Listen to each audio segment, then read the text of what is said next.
Como que Pedro sabia que aquelas duas pessoas que estavam com o Senhor Jesus Cristo no Monte da Transfiguração se tratava de Moisés e Elias? É uma boa pergunta, né?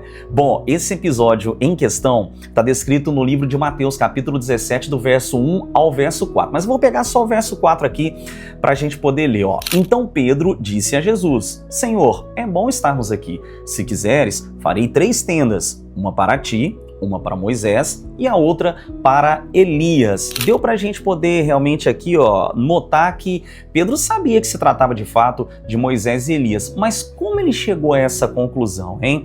Vamos lá, o texto em questão, depois você pega o capítulo 17 para poder ler ali, não deixa de forma clara, específica, né, como que Pedro chegou a essa conclusão de que se tratava dos dois.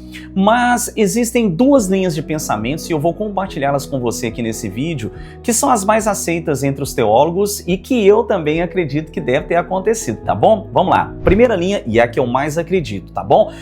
Ali estavam Moisés, Elias, Jesus, Pedro, João e Tiago. Tudo que foi dito e feito naquele ambiente do Monte da Transfiguração foi visto e ouvido por todos. Provavelmente, quando Moisés e Elias chegaram para conversar com Jesus sobre a sua morte, o próprio Senhor Jesus Cristo identificou os dois, para que eles, João, Tiago e o próprio Pedro, pudessem saber com quem ele estava conversando. Então, muito provavelmente, o próprio Senhor Jesus Cristo identificou-os, ou seja, chamou Moisés, Elias. Então, dessa forma, Pedro viu de quem se tratava. Essa é a primeira hipótese.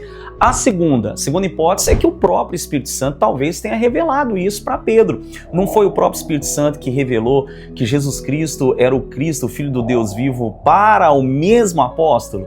Então, provavelmente o Espírito Santo fez a mesma coisa naquele ambiente de glória, de poder ali no Monte da Transfiguração. Mas eu, particularmente, se eu tivesse que ficar com essas 2 linhas de pensamento, eu prefiro ficar com a primeira, porque eu acho que é o que deve ter acontecido. Jesus deve ter identificado os dois e como eles estavam participando de tudo ali, eles ouviram e sabiam que se tratava de fato de Moisés e de Elias, tá certo? Você concorda comigo? Se você tem uma outra linha de pensamento, compartilha aqui nos comentários, participa comigo aqui dos meus vídeos, coloca aí o que você acha dessa minha opinião, que são as 2 opiniões assim mais aceitas entre os teólogos, tá certo? Grande abraço e até o próximo vídeo!